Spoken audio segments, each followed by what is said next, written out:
아버지 감사합니다. 오늘도 우리에게 호흡을 허락하시고 이 자리에 나올 수 있게 허락하신 아버지 감사합니다.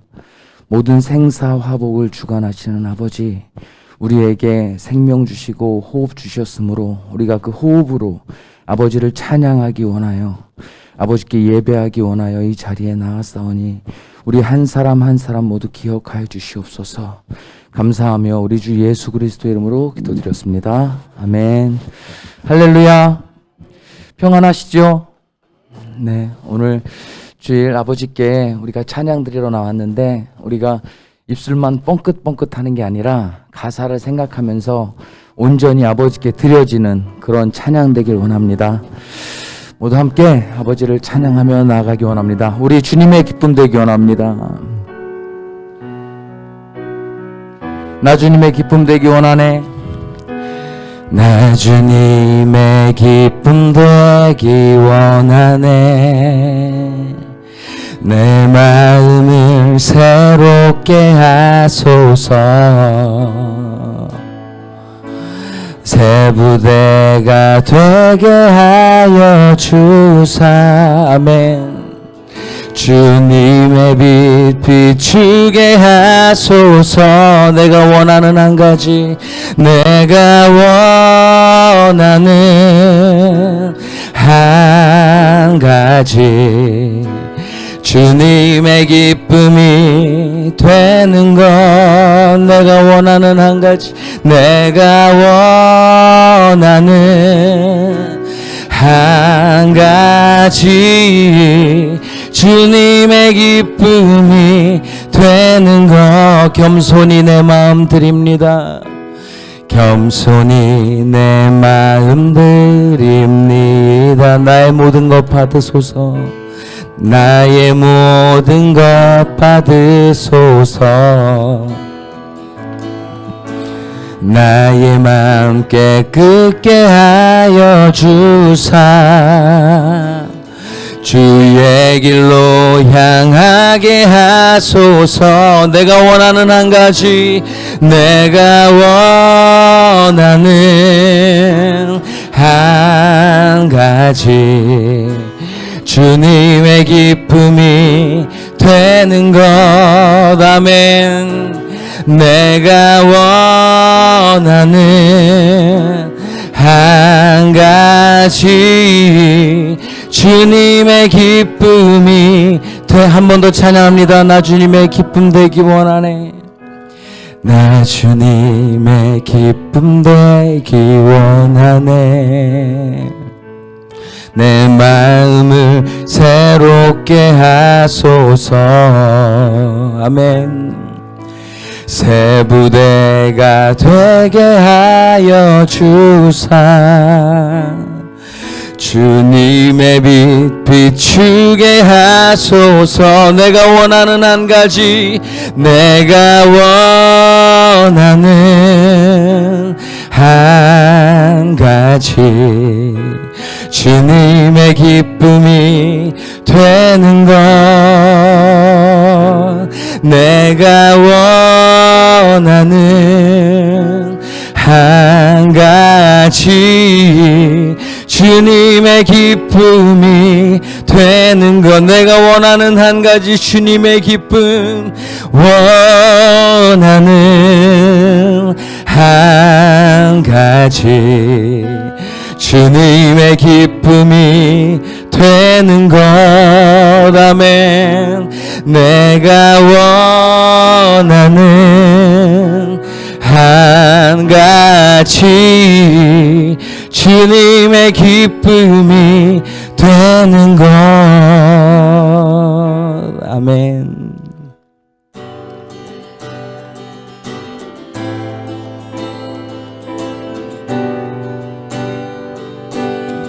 우리가 주의 말씀을 영원히 찬송하리이다. 성령의 검과 믿음의 방패로 우리를 승리케 하실 주님께 기쁨으로 나아갑니다. 주의 약속하신 말씀 위에서 영원토록 주를 찬송하리라. 소리 높여 주께 영광 돌리며 약속 믿고 굳게 서리라. 아멘. 주의 약속하신 말씀 위에서 세상 염려 내게 엄습할 때에 말씀으로 힘써 싸워 이기며 약속 믿고 굳게 서리라.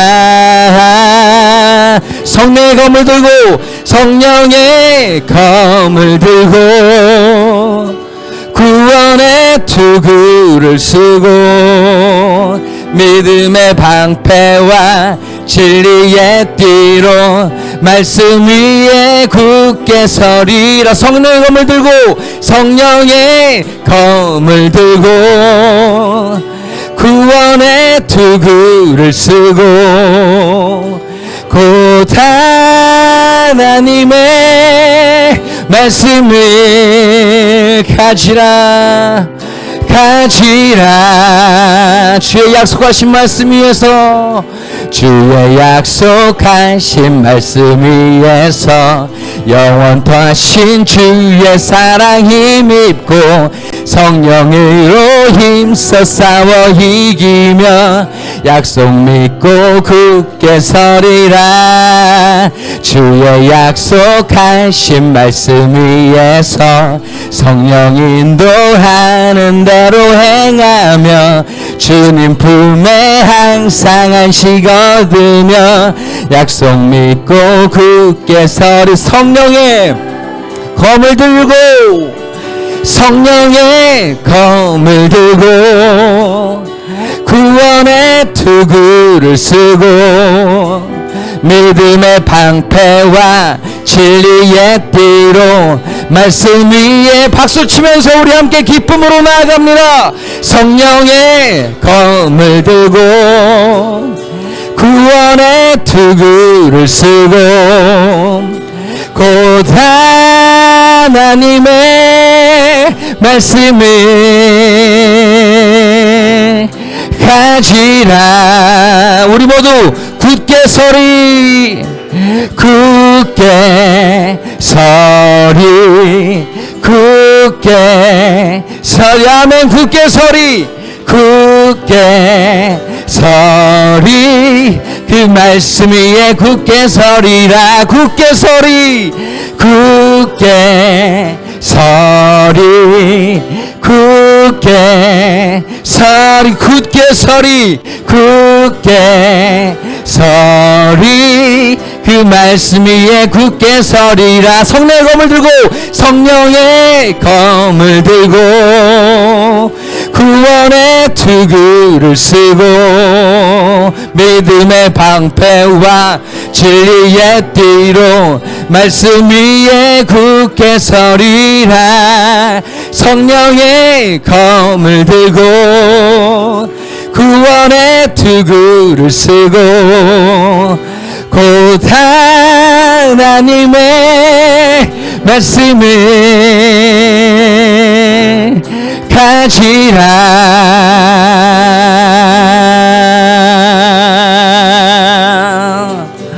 아멘. 아멘.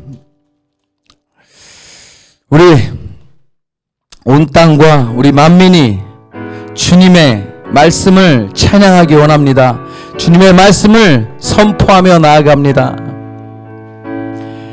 온 땅과 만민들아 주의 음성 듣고 모두 기뻐하라. 산들과 나무들도 즐겁게 춤추며 함께 손뼉 쳐라. 사랑과 정의를 주시는 주 영원한 그의 나라. 좌우에 날이 선 검과 같은 진리의 그분 말씀 선포해. 땅들아 기뻐하라. 땅들아 기뻐하라. 죄인 구하시러 주님 오신다네. 아멘. 십자가 구원으로 우린 물리쳤네. 어둠의 세력을 사랑과 정의를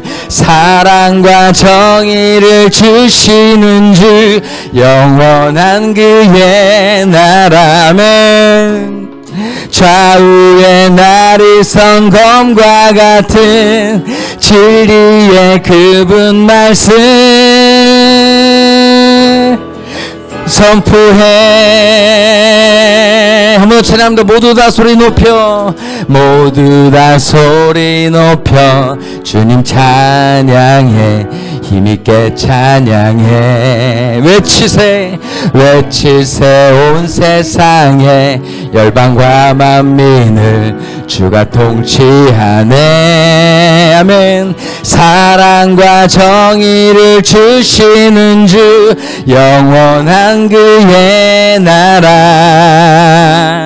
좌우에 날이 선 검과 같은 진리의 그분 말씀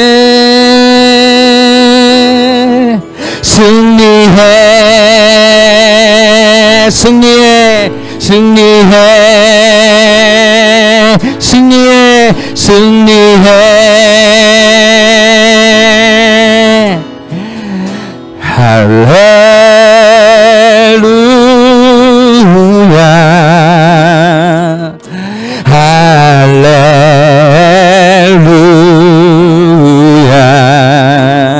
할렐루야 할렐루야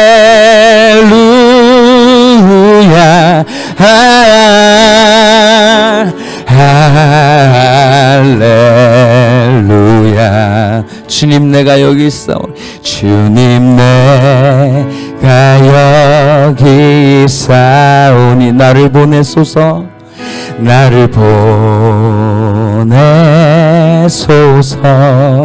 나의 몸 주께 드리오 주받으옵소서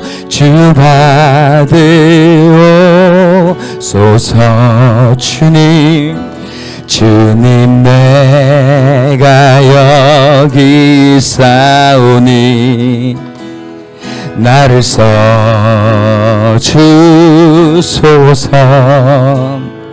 가진 것 모두 다 주께 드리오니 주 받으옵소서. 할렐루야 할렐루야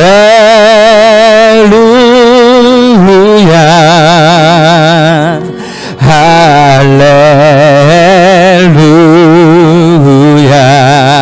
할렐루야 할렐루야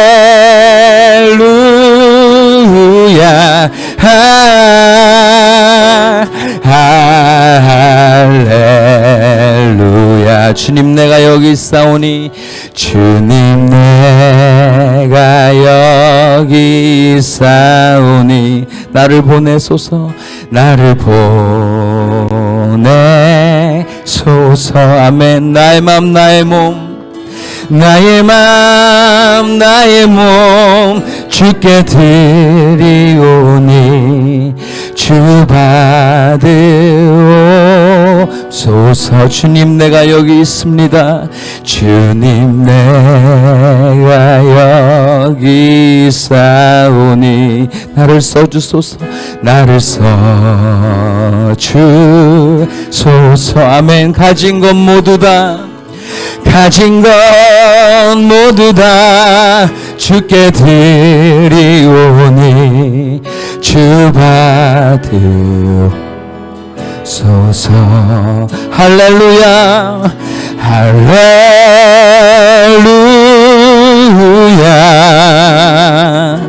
할렐루야. 주님 찬양합니다. 할렐루야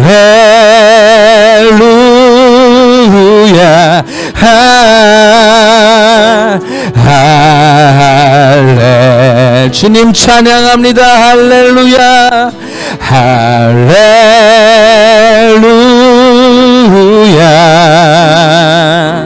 할렐루야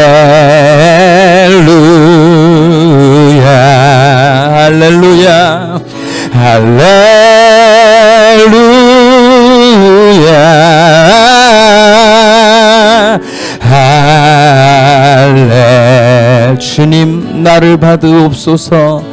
나를 받으옵소서. 나를 받으옵소서. 나를 받으옵소서.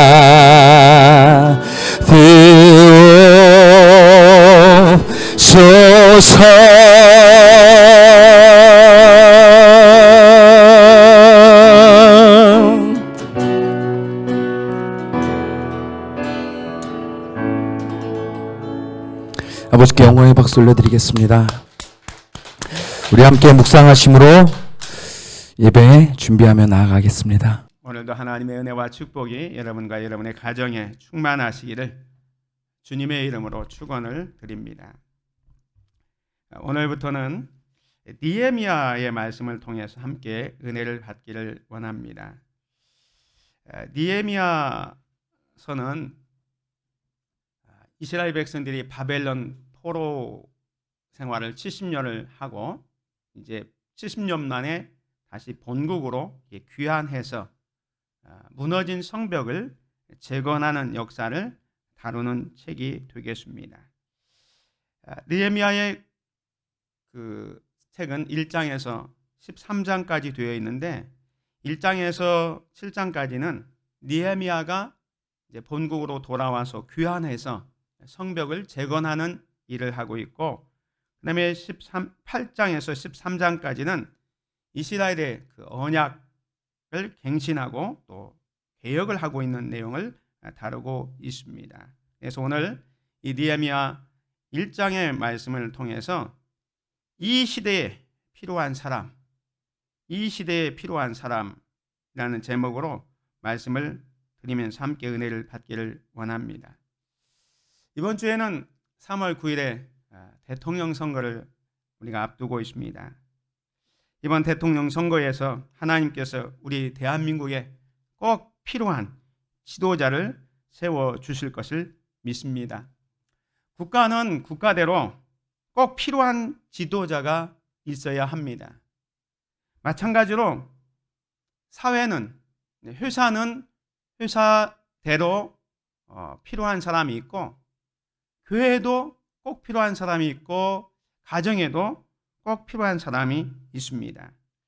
오늘 본문의 말씀에 보면 느헤미야서는 한 지도자 느헤미야가 무너진 성벽을 재건하는 내용을 담고 있습니다. 이스라엘 백성들은 포로에서 귀환해서 오랫동안 그 성벽을 재건하려고 노력을 했습니다. 그렇지만 여러 가지 박해와 모함으로 인해서 수십 년이 지났음에도 불구하고 성벽이 재건되지 않고 있었습니다. 성벽이 없는 예루살렘에는 이방 족속들이 언제든지 이렇게 침공해 와서 쉽게 이스라엘 백성들을 약탈해 갔습니다. 그래서 추수해서 곡식을 이제 모아서 곳간에 두면 전쟁을 일으켜서 무너진 성벽을 쉽게 넘어와서 어린아이들과 여자들을 착취해 가는 일이 비일비재했습니다. 그런데 한 사람, 이 느헤미야가 등장해서 52일 만에 성벽이 재건이 됩니다. 많은 사람들이 도모했지만 이룰 수 없었던 일을 한 사람이 52일 만에 이루어낸 겁니다. 많은 환난과 역경 속에서 또 대적들의 모함이 있음에도 불구하고 느헤미야가 이렇게 승리하고 또 성벽을 재건할 수 있었던 것은 물론 탁월한 지도력이 있었기 때문이기도 하지만 느헤미야는 특별한 것이 있었습니다. 그래서 하나님께 쓰임을 받고 있습니다. 오늘 이 1장의 말씀을 통해서 이 시대에 필요한 사람이라는 제목으로 함께 은혜를 받기를 원합니다. 사랑하는 성도 여러분, 여러분은 어떤 사람입니까?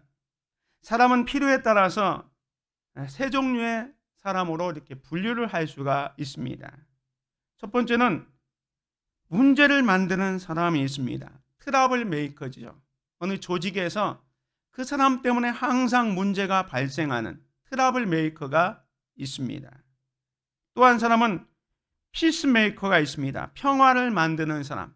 그 사람이 있음으로 말미암아 조직이 정말로 분위기가 살아나고 사람들이 행복해하는 그런 피스메이커가 있습니다. 세 번째 사람은 있으나마나한 사람이 있습니다. 이 사람은 정말로 있어도 그만 없어도 그만인 사람이 있습니다. 여러분은 어떤 종류의 사람입니까? 오늘 본문 느헤미야 1장을 보면 느헤미야는 정말로 필요한 사람이었습니다. 그 시대에 필요한 사람이었습니다. 그렇다면 이 느헤미야는 무엇 때문에 필요한 존재가 되었고 52일 만에 수건 사업이었던 성벽을 재건할 수 있는 그 위대한 일들을 감당해낼 수 있었는가를 같이 살펴보면서 함께 은혜를 받기를 원합니다. 이 시대에 필요한 사람은 첫 번째로 현실 인식이 있는 자가 필요합니다. 오늘 본문에 보면 느헤미야가 누군지는 자세히 나와 있지 않습니다. 우리는 느헤미야가 어떤 사람인지, 그가 어떻게 성장했고 어떤 삶을 살았는지를 잘 알 수 없지만 오늘 본문의 1절에 보면 하갈의 아들 느헤미야라 이렇게 말하고 있습니다. 이 느헤미야라는 이름의 뜻은 여호와는 위로이시다라는 뜻입니다. 여호와는 위로이시다. 느헤미야의 아버지 하갈야는 아들을 낳고 그의 이름을 여호와는 위로이시다라는 의미의 느헤미야라고 이름을 지어주었습니다. 그 의미를 보면 아마도 이 하갈야는 자기 민족이 당하고 있는 슬픔과 아픔, 좌절 속에서 신음하고 있는 동족들을 자기 아들을 이름을 지면서 너는 이 시대의 많은 사람들의 위로자가 되었으면 좋겠다. 하나님께서 이 민족을 위로하시고 또 그 아픔을 치료하시는 하나님인 것을 너는 드러냈으면 좋겠다라는 의미로 느헤미야, 여호와는 위로자이시다 라는 이름으로 지어졌다고 볼 수가 있습니다. 그리고 느헤미야는 그 바벨론에서 자수성가에서 오늘 1장 11절에 보면 그때 내가 왕의 술관원이 되었느니라 라는 말씀을 통해서 보면 이 사람은 정치적으로 자기 입지를 탄탄히 한 사람이라고 볼 수가 있습니다. 유대민족은 바벨론에서 70년 동안 어려운 생활을 하다가 하나님의 은혜로 세 차례에 걸쳐서 자기 본국으로 돌아오게 됩니다. 1차는 BC 537년에 수룹바벨이 지도자가 돼서 이제 고레스 왕 원년에 귀환하게 되죠. 그리고 2차는 에세라를 통해서 귀환하게 되고 지금 느헤미야는 3차 귀환을 하고 있는 겁니다. 좀 더 구체적으로 보면 1차는 고레스 왕 원년에 지도자는 수룹바벨과 여호수아가 등장해서 이제 성전을 재건하기 위해서 약 5만 명 정도가 귀환을 하게 됩니다. 그리고 2차는 오늘 본문에 나와 있는 아닥사스다 왕 제7년에 이제 에스라가 지도자가 돼서 남자만 1775명이 공동체 회복과 성전 제사에 필요한 물품을 보충하기 위해서 2차 귀환을 합니다. 그리고 느헤미야는 이 아닥사스다 왕 제20년에 성벽을 재건하기 위해서 1만 명의 사람들을 데리고 귀환하고 있는 것을 보게 됩니다. 그런데 오늘 이 과정 속에서 하나님께서 느헤미야의 삶에 개입하고 있는 것을 보게 됩니다. 느헤미야는 아까 말씀드린 것처럼 바벨론에서 술 맡은 관원으로서 정말로 편안하게 살 수 있었습니다.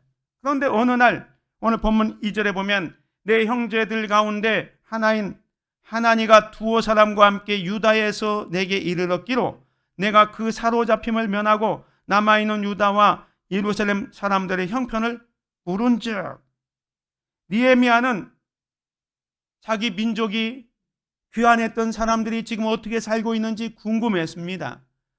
성전을 재건하고 또 성전 제사를 회복하기 위해서 1차, 2차 귀환한 사람들이 지금 어떻게 살고 있는지 궁금해서 자기 형제 하나니가 예루살렘에 방문했다가 돌아왔을 때 그 소식을 물어봤습니다. 그런데 그 소식이 뭡니까? 3절에 보면 그들이 내게 이르되 사로잡힘을 면하고 남아있는 자들이 그 지방 거기에서 큰 환난을 당하고 능욕을 받으며 예루살렘 성은 무너지고 성문들은 불탔다 하는지라. 느헤미야가 들은 소식은 자기가 기대했던 것과는 전혀 다른 절망의 소식이었습니다. 예루살렘이 회복되고 거기 귀환한 사람들은 정말로 행복하게 잘 살 줄 알았는데 포로 생활을 마치고 1차, 2차 귀환한 백성들이 여전히 고통을 당하고 있고 거기에 있는 사람들이 환난을 당하고 능욕을 받고 예루살렘 성은 허물어지고 성문들은 불타고 있다는 소식에 이 느헤미야는 어떤 반응을 보입니까? 4절에 보면 내가 이 말을 듣고 앉아서 울고 수일 동안 슬퍼하며 그랬습니다. 고향 소식을 듣고 마음이 너무너무 아팠습니다. 고향 사람들이 큰 환난을 당하고 능욕을 받고 예루살렘 성은 무너지고 성문들은 불탔다는 말을 듣고 이 느헤미야는 울었습니다. 사랑하는 성도 여러분, 여러분은 무엇 때문에 울고 있습니까? 오늘 느헤미야는 그 민족에 대한 사랑 때문에 울었습니다. 자기 조국을 생각하면서 울었습니다. 이 울음은 겁쟁이의 울음이 아닙니다. 느헤미야의 울음은 정말로 자기 민족을 사랑하는 그런 울음이었습니다. 그 울음이 무엇을 의미합니까? 느헤미야는 예루살렘 형편을 듣고 울고 슬퍼한 것은 현실을 직시하고 있었던 겁니다.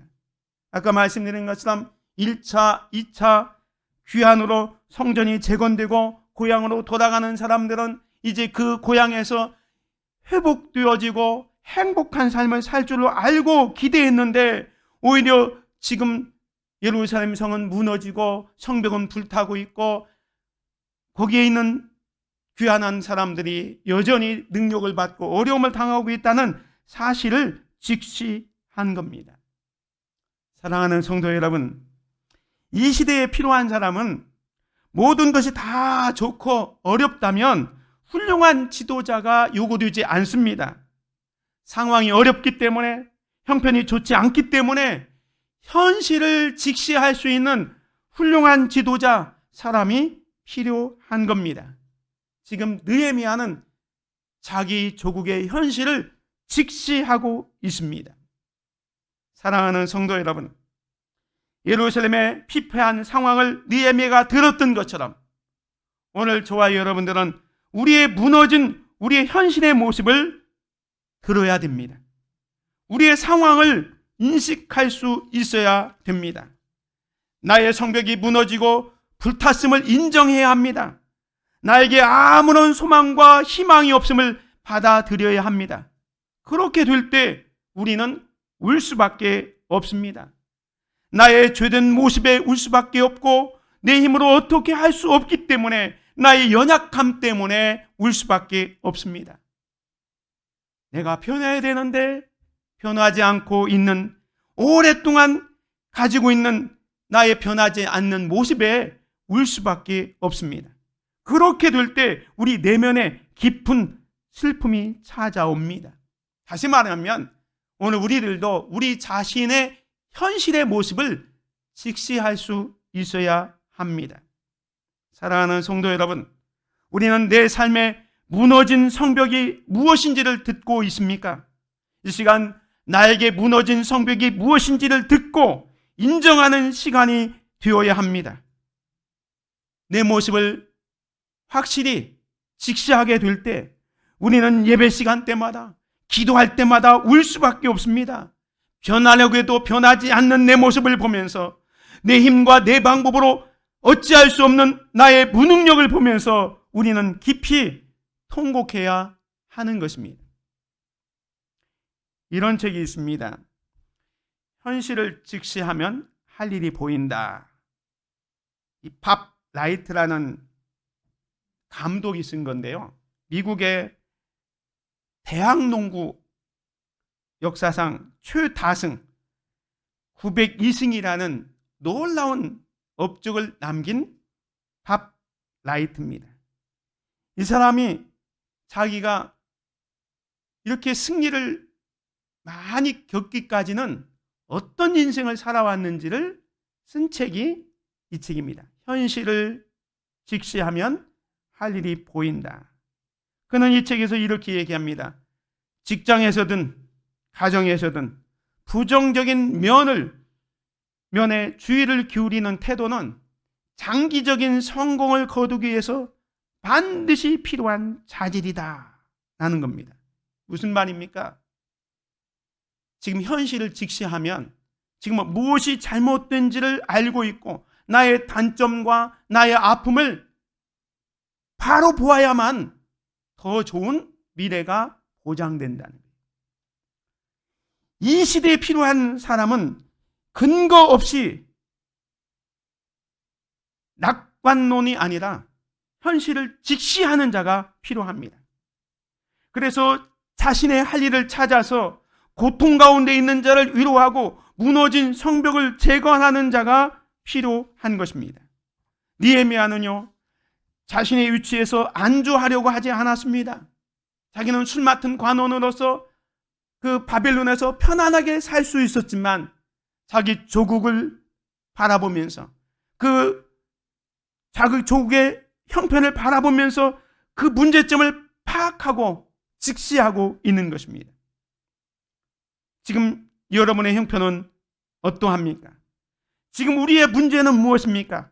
혹시 무너진 성벽은 없습니까? 재건해야 할 성벽은 무엇입니까? 수십 년 동안 성벽이 재건되지 않았기 때문에 포로 귀환했지만 백성들은 큰 환난을 당했고 능욕을 당했습니다. 성은 허물어지고 성문들은 모두 불타 폐허가 되었습니다. 성벽이라는 것은요, 이스라엘 백성들에게 있어서 영적인 의미가 있습니다. 세상과 구별되어서 하나님의 말씀대로 살아가리라는 상징이 성벽입니다. 그런데 그 성벽이 무너져 버려서 재건되지 않으니까 세상과 구별되지 못하고 그저 세상의 물결이 들어왔을 때 쉽게 받아들여서 고통을 당하고 어려움을 당하고 있는 것입니다.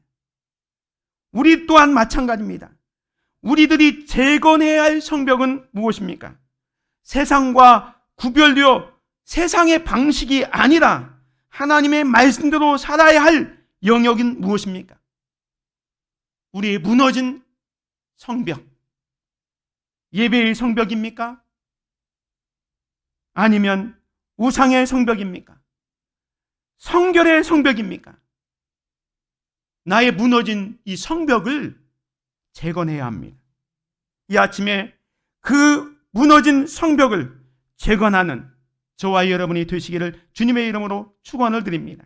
그래서 환난과 능욕을 당하고 우리의 삶이 무너지고 불탄 인생이 아니라 하나님과 함께함으로 말미암아 새로운 삶을 살아가는 그러한 축복의 인생이 되시기를 주님의 이름으로 축원을 드립니다. 이 시대에 필요한 사람은 현실을 직시하는 자가 필요합니다.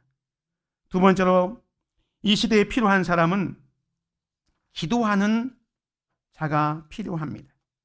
느헤미야는 고국의 형편을 직시하고 슬퍼하며 우는 것으로 끝나지 않았습니다. 그는 문제 해결에 앞서 먼저 기도하고 있습니다. 오늘 본문 말씀 4절에 보면 내가 이 말을 듣고 앉아서 울고 수일 동안 슬퍼하며 하늘의 하나님 앞에 금식하며 기도했다라고 이야기합니다. 느헤미야는 수일을 금식하며 울었습니다. 그러나 울고 앉아만 있지 않고 일어났습니다. 울기만 해서는 역사가 바뀌지 않습니다. 우리의 삶이 바뀌지 않습니다. 느헤미야는 일어나 기도했습니다. 느헤미야는 위대한 삶의 비밀을 알고 있는 사람이었습니다. 느헤미야는 기도의 영광과 능력을 알았습니다. 기도의 권세를 알았습니다. 그래서 기도한 겁니다. 오늘날 많은 사람들이 현실을 직시하면서 그 어려운 형편을 보면서 때로는 불평하고 비판으로 끝나는 경우가 많습니다.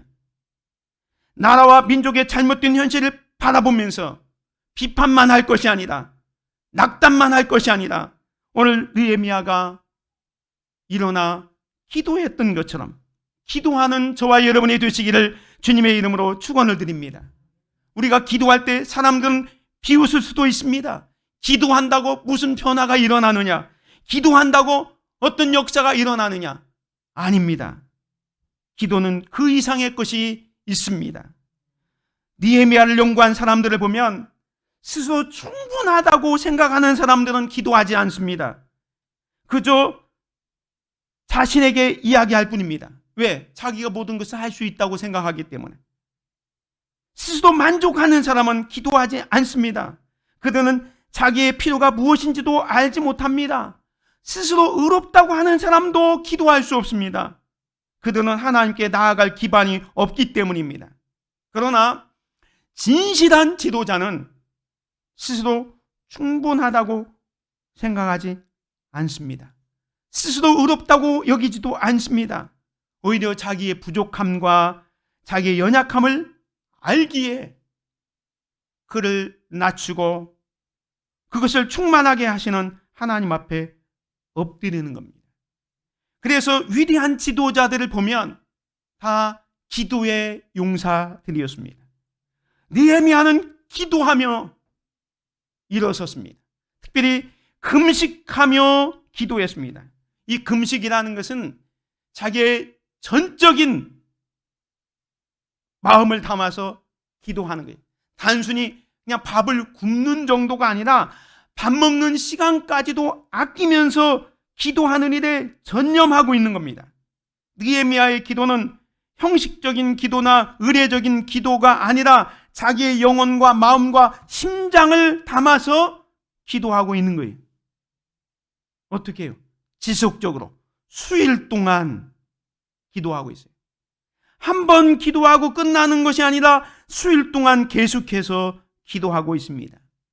그 기도의 특징, 이 느헤미야의 기도의 특징을 보면요, 느헤미야는 기도의 대상을 알고 기도했습니다.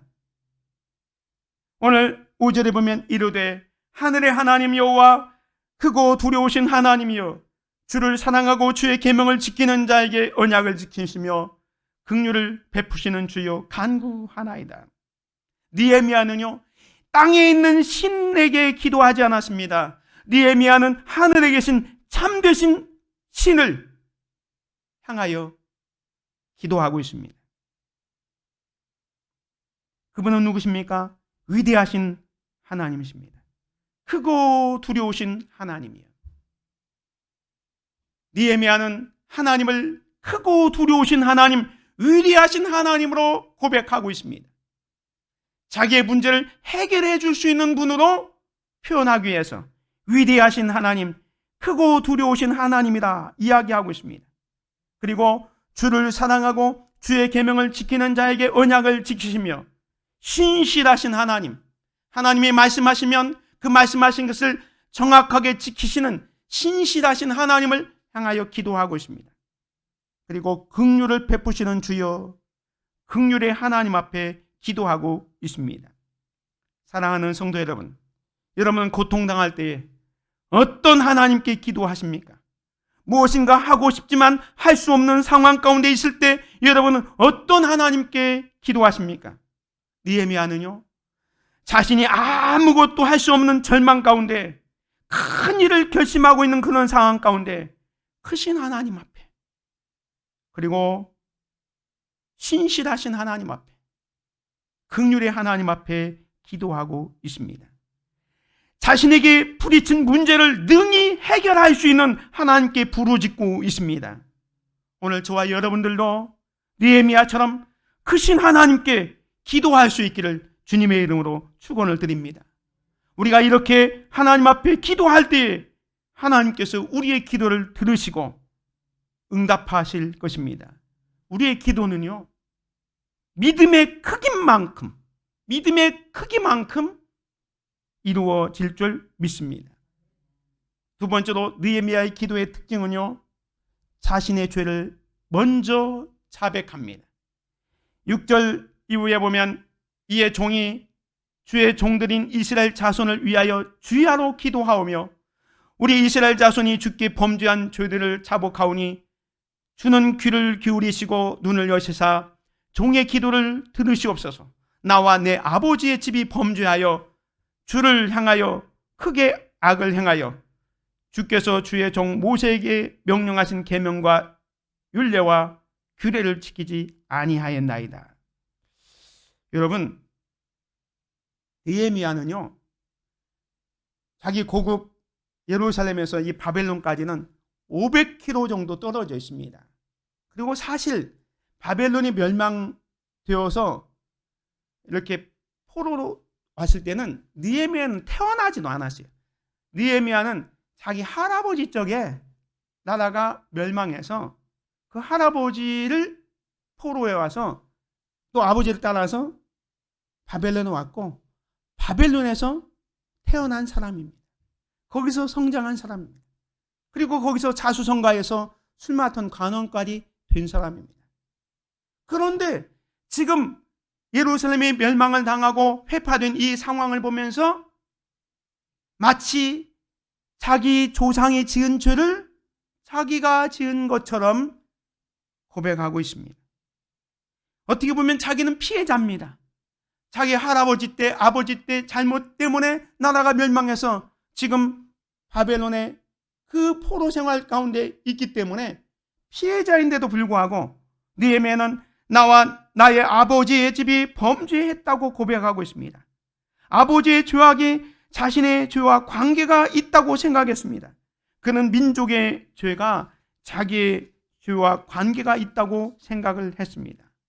죄악은요, 함께 해결해야 할 문제입니다. 그래서 그 죄악을 다른 사람이 회개하지 않으면 내가 회개해서 해결해야 할 문제입니다. 사실 하나님이 우리에게 응답하지 않는 이유는 하나님이 능력이 없어서, 하나님이 어떤 지금도 주무시고 계셔서 우리에게 응답하지 않는 것이 아니라 성경에 보면 우리의 죄악이 하나님과 우리 사이에 큰 담벼락이 되어서 하나님에게 우리에게 은혜가 미치지 못한다고 했어요. 느헤미야는 그걸 알았습니다.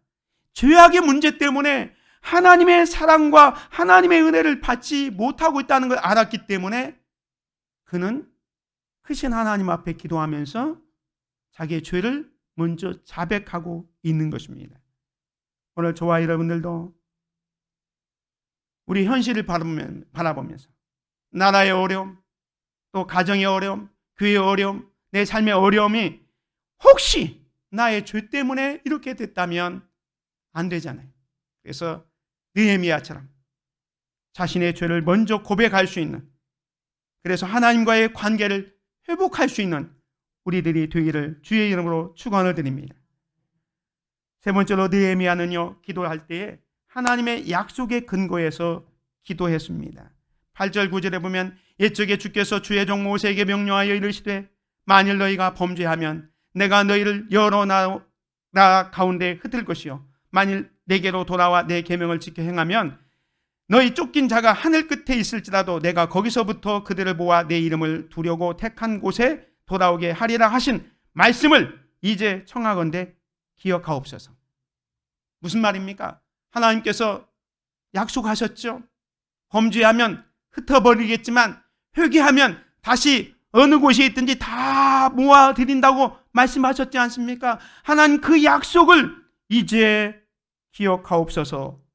그 하나님의 약속을 붙잡고 기도하고 있는 것입니다. 오늘 우리가 기도할 때도 하나님의 약속을 붙잡고 기도해야 됩니다. 여러분들이 어떤 일을 위해서 기도할 때 먼저 성경을 읽으십시오.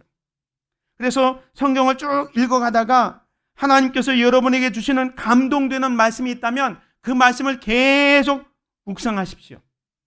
그리고 그 다음 그 말씀을 붙잡고 하나님 앞에 기도하십시오. 하나님, 이 말씀대로 이루어 주옵소서. 이것이 성경적인 기도입니다. 지금 느헤미야는 하나님의 약속을 근거로 해서 기도했습니다. 사랑하는 성도 여러분, 이 시대에 필요한 사람은 기도하는 사람입니다. 느헤미야는 기도로 역사를 바꾼 사람입니다. 기도로 시작해서 기도로 마치고 있습니다. 오늘 본문 1장만 보면 이 4절, 5절, 6절, 11절에 보면 기도라는 단어가 무려 7번 반복되고 있습니다.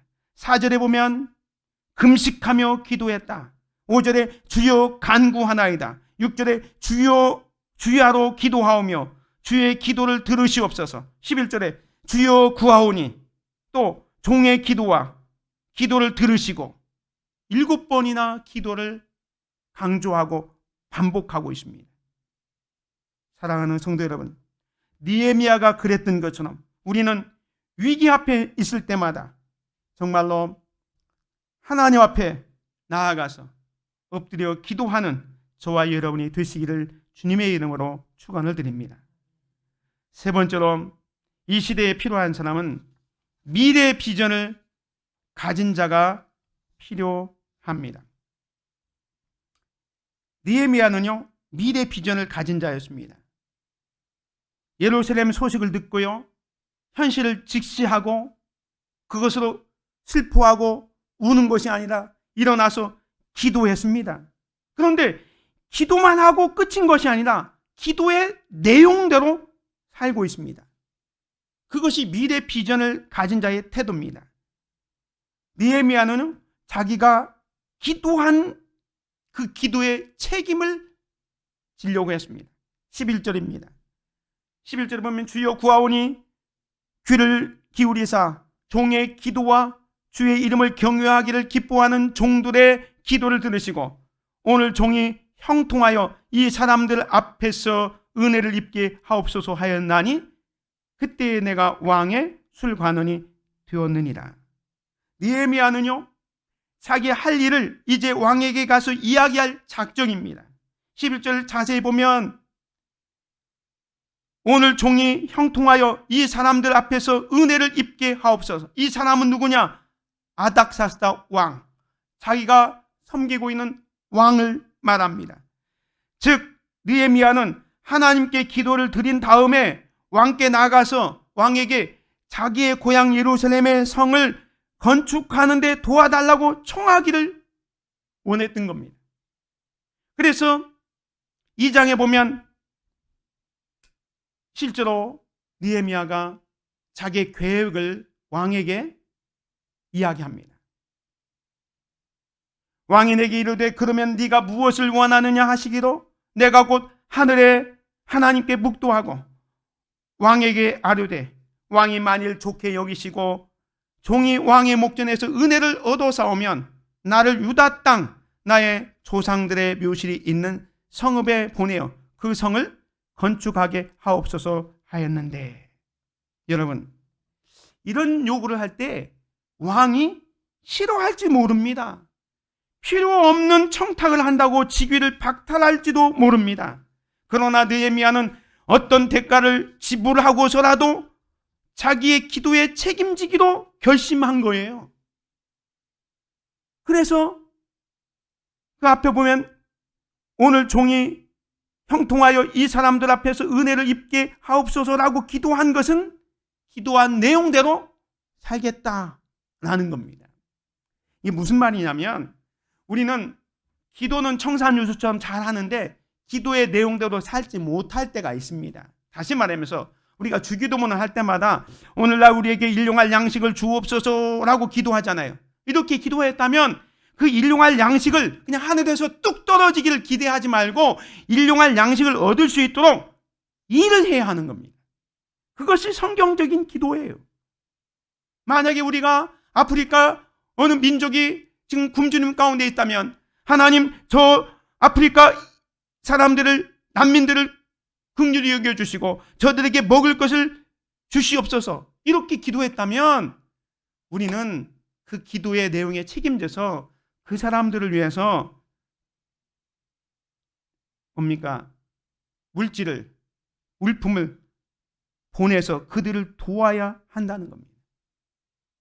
기도는 하는데 기도에 책임을 지지 못하는 경우가 있다는 거예요. 그런데 오늘 본문 느헤미야는 말로만 기도한 것이 아니라 그 어떤 대가를 지불하서라도 고향에 돌아가도록, 그래서 아닥사스다 왕에게 자기의 미래 비전을 이야기하고 있는 거예요. 일종의 청탁이잖아요. 고향으로 보내달라는 거. 그런데 자기 직위를 걸고, 그때 내가 왕의 술관원이었잖아요. 이 술관원이라는 직책이 있었기 때문에 아닥사스다 왕에게 그것을 요청할 수 있었던 것입니다. 사랑하는 성도 여러분, 오늘 우리가 각자 처한 위치가 있습니다. 그곳에서 우리의 사역을 감당해야 됩니다. 오늘 저와 여러분의 위치는 어디입니까? 우리 모두는 느헤미야처럼 술 맡은 관원일 수는 없습니다. 하지만 성벽을 재건하는 마음으로 기도하며 살아가는 자에게는 하나님께서 그 위치에 맡은 자리에 있게 하십니다. 교회에서는 직분의 자리, 섬김의 자리, 헌신의 자리입니다. 가정에서는 부모와 자녀의 자리입니다. 세상에서는 직장인의 자리입니다. 지금 내게 주어진 위치가 무너진 성벽을 재건하라는 하나님의 은혜를 입게 하는 그 자리임을 알고 거기서 최선을 다하는 거예요. 그리고 현실을 직시하고 기도하면서 미래의 비전을 갖는 거예요. 그래서 오늘 이 시대에 필요한 사람은 미래의 비전을 가진 사람입니다. 그래서 느헤미야는 어떻게 합니까? 자신이 기도한 대로 살았고, 그래서 술 맡은 관원의 직책에서 왕에게 자기 미래 비전을 이야기하게 됩니다. 그래서 2장에 보면 결국 왕의 허락을 받아서 자기 몸만 가는 게 아니라 거기에 필요한 많은 물품과 군대까지 지원받아서 고국으로 돌아가서 결국 성벽을 재건하고 있는 것을 보게 됩니다. 사랑하는 성도 여러분, 이 시대에 필요한 사람은 현실을 직시하는 사람입니다. 지금 우리가 어떤 형편에 있는지 자세히 볼 수 있어야 돼요. 그게 지금 힘들고 어려움이 있다면, 내 힘으로 감당할 수 없다면 우리는 어떻게 해야 됩니까? 크신 하나님 앞에, 신실하신 하나님 앞에, 긍휼히 하나님 앞에 납작 엎드려서 기도해야 됩니다. 기도한 대로 살기 위해서 우리는 비전을 가지고 그 꿈을 향해서 달려나갈 때에 하나님께서 우리를 도우시고 인도하실 것입니다. 그런 삶을 살아가는 저와 여러분이 되시기를 주님의 이름으로 축원을 드립니다. 은혜로우신 아버지 하나님, 감사합니다. 오늘도 느헤미야를 통해서 이 시대에 필요한 인물이 어떠한 자여야 되는지를 깨닫게 하여 주시니 감사합니다. 아버지 하나님, 우리에게 현실을 직시할 수 있는 눈을 주시고, 그리고 그 어려움을 극복하기 위해서 크신 하나님, 위대하신 하나님, 신실하신 하나님, 긍휼의 하나님 앞에 엎드려 기도할 뿐만 아니라 기도한 대로 미래 비전을 가지고 살아가는 우리들이 되게 하여 주시옵소서. 예수 그리스도의 이름으로 기도드립니다. 아멘.